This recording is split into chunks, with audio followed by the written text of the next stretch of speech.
शहर के मज़ाफ़ती इलाक़े सेरी लिंगमपल्ली में वाक़ क़ब्रिस्तान के तहफ़्फ़ुज़ का मुक़ामी मुसलमानों ने वक्फ़ बोर्ड से मुतालबा किया है।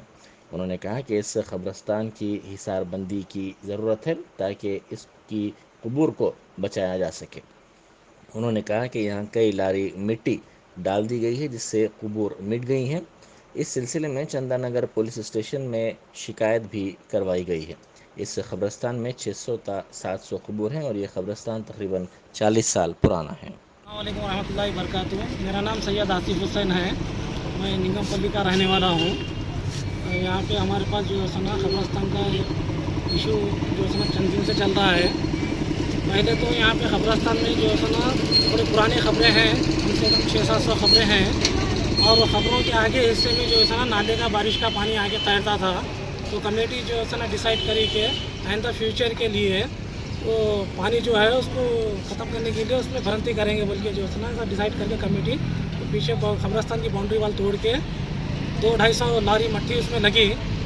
वो ऑलरेडी जो है ना पानी जो था उसका मसला हल हो गया, लेकिन चंद लोग अपनी मफाद के लिए, चंद पैसों के लिए जो है ना वो पूरा क़ब्रिस्तान जो ऑलरेडी जो पुराने ख़बरें हैं वहाँ पर उसको भी जो है ना ख़त्म करने के लिए पूरा मोड़ देंगे। अच्छा दिख रहा है, अच्छा दिखता है, फ्यूचर के लिए काम आता है बोल के वो लोग पूरा जो है ना बंद करने के चक्कर में हैं। यहाँ पे निगमपल्ली, तारानगर, चंदानगर, गोपी नगर, नेहरू नगर में उतनी मुस्लिम आबादी नहीं है, थोड़ी सी मुस्लिम आबादी है, उसके लिए क़ब्रिस्तान काफ़ी है। अभी मेरे ख्याल से, मेरे अंदाजे से 50-60 साल तक तो उसको हाथ लगाने की ज़रूरत नहीं है। उसके अलावा भी यहाँ पे गुलमर्ग पार्क बोलकर है, वहाँ पर भी जो है ना गवर्नमेंट की तरफ से ज़मीन अलाट की गई है शमशान घाट के लिए और क्रिश्चियंस लोगों के लिए और मुसलमान के लिए क़ब्रिस्तान के तीनों के लिए जगह अलग की है। वहाँ की ज़मीन वैसे रखी हुई है, उसके ऊपर भी हम लोग काम कर सकते हैं। तो और भी हमारे पास ज़मीन जो है ना ज़्यादा हो सकती है क़ब्रिस्तान के लिए। उसकी बजाय जो है ना ये लोग चंद अफराद जो है ना अपनी मुफाद के लिए ये पूरा क़ब्रिस्तान को ढाँप देंगे। अच्छा दिखता है बोले, ये क़ब्रिस्तान में अच्छा बुरा की क्या बात रहती है इसमें जो है ना ये क़ब्रिस्तान जो है ना बड़ों की निशानी है।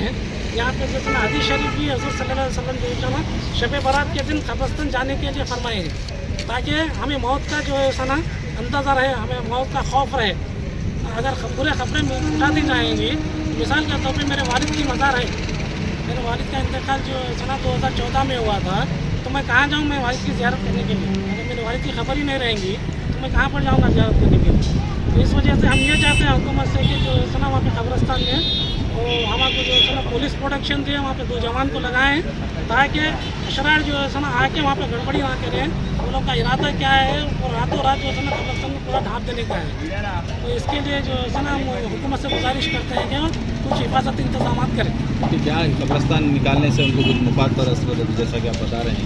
अब जैसा कि यहाँ पे देखिए आप, ज़मीन का रेट तो आसमान छू रहा है यहाँ पे, तो इसकी वजह से क्या है वो लोग जो है ना कुछ क़ब्रिस्तान पूरा मूस देंगे। अभी क़ब्रिस्तान है तो भी बहुत कम लोग जो है ना जाना आना रहता है, किसी का इंतकाल हो गया, कभी जुमा को चले गए, कभी शब बारात को।